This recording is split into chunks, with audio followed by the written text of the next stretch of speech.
दोस्तों, महाभारत में द्रौपदी के 5 पति क्यों थे?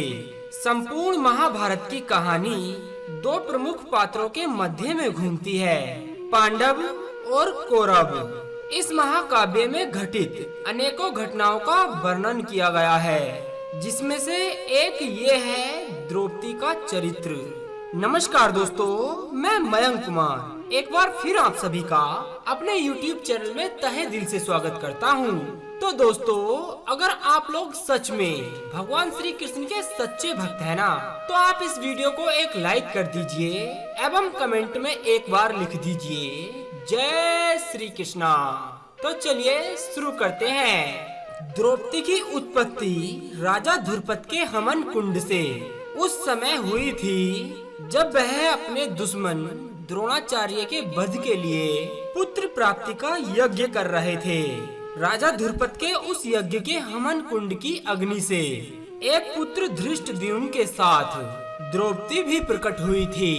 आप लोग यह तो जानते ही होंगे कि राजा ध्रुपद ने अपनी इस पुत्री के विवाह के लिए स्वयंवर रचा था, जिसमें ब्राह्मण भेष में आए अर्जुन ने स्वयंवर की शर्त को पूरा किया था और द्रौपदी को अपनी पत्नी बना लिया था।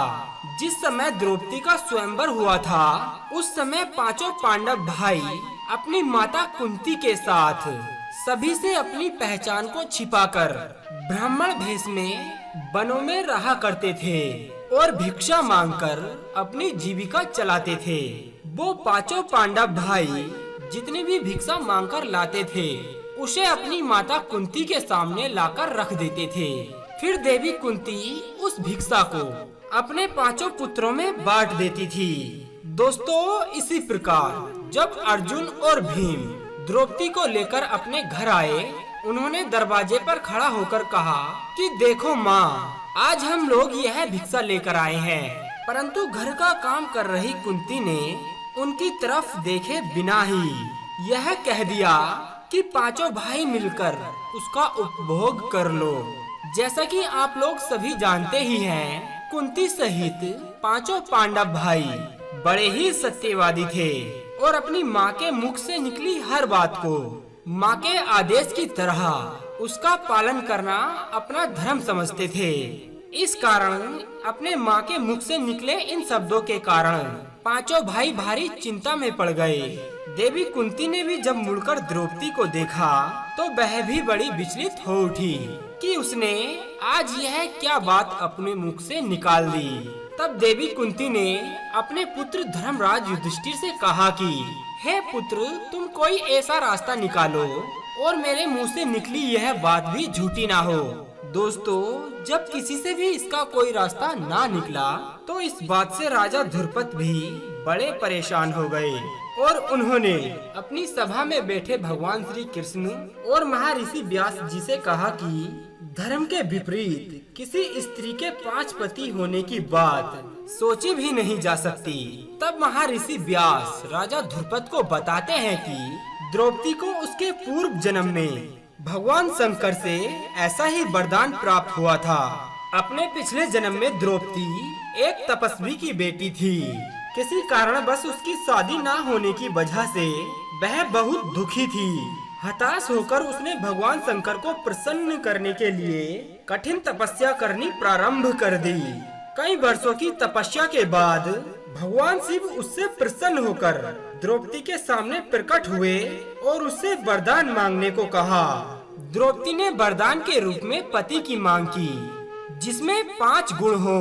पहला बहुत सुंदर हो, दूसरा बहुत बलवान हो, तीसरा बड़ी प्रतिष्ठा वाला हो, चौथा बड़ा पराक्रमी हो और सत्यवादी हो, 5वां बड़ा सहज और सरल हो। भगवान शिव के कुछ देर विचार करने पर उन्होंने कहा कि ये 5 गुण एक व्यक्ति में मिलना संभव नहीं। अतः उन्होंने द्रौपदी को वरदान दिया कि अगले जन्म में तुम्हारे 5 पति होंगे, जिसमें व्यक्तिगत तौर पर ये सारे गुण होंगे। भगवान शिव के इसी वरदान के कारण ही यह समस्या हुई है और भगवान शिव की बात अन्यथा कैसे हो सकती है। महर्षि व्यास के समझाने पर राजा ध्रुपद अपनी बेटी द्रौपदी का 5 पांडवों के साथ विवाह करने के लिए तैयार हो जाते हैं। दोस्तों, इसके बाद सबसे पहले द्रौपदी का विवाह युधिष्ठिर संग हुआ और उस रात द्रौपदी ने युधिष्ठिर के साथ अपना पत्नी धर्म निभाया। फिर अगले दिन द्रौपदी का विवाह भीम के साथ हुआ और उस रात द्रौपदी ने अपना पत्नी धर्म भीम के साथ निभाया। फिर इसी प्रकार अर्जुन, नकुल और सहदेव के साथ द्रौपदी का विवाह हुआ और इन तीनों के साथ भी द्रौपदी ने अपना पत्नी धर्म निभाया। अब आपके मन में एक सवाल उठ रहा होगा कि एक पति के साथ पत्नी धर्म निभाने के बाद द्रौपदी ने अपने दूसरे पतियों के साथ अपना पत्नी धर्म कैसे निभाया होगा। तो दोस्तों, इसके पीछे भी भगवान शिव का ही वरदान था, क्योंकि जब भगवान शिव ने द्रौपदी को 5 पति प्राप्त होने का वरदान दिया था, तब वह भी जानते थे कि यह अपने 5 पतियों के साथ पत्नी धर्म कैसे निभा पाएगी। इस कारण उन्होंने द्रौपदी को यह वरदान भी दिया था कि वह प्रतिदिन कुंवारी कन्या भाव को प्राप्त हो जाएगी। इस कारण ही द्रौपदी अपने 5 पतियों को कन्या भाव में ही प्राप्त हुई थी। परंतु संतान प्राप्ति हेतु भगवान श्री कृष्ण ने 5 पांडवों को एक सुझाव दिया कि प्रति वर्ष एक पांडव ही द्रौपदी के साथ अपना समय व्यतीत कर पाएगा और ऐसे ही पांडवों की संतान की उत्पत्ति भी हुई थी। दोस्तों, अब तो आप समझ गए होंगे कि द्रौपदी के 5 पति क्यों थे। उम्मीद करते हैं कि आपको महाभारत काल से जुड़ा यह वीडियो काफी पसंद आया होगा।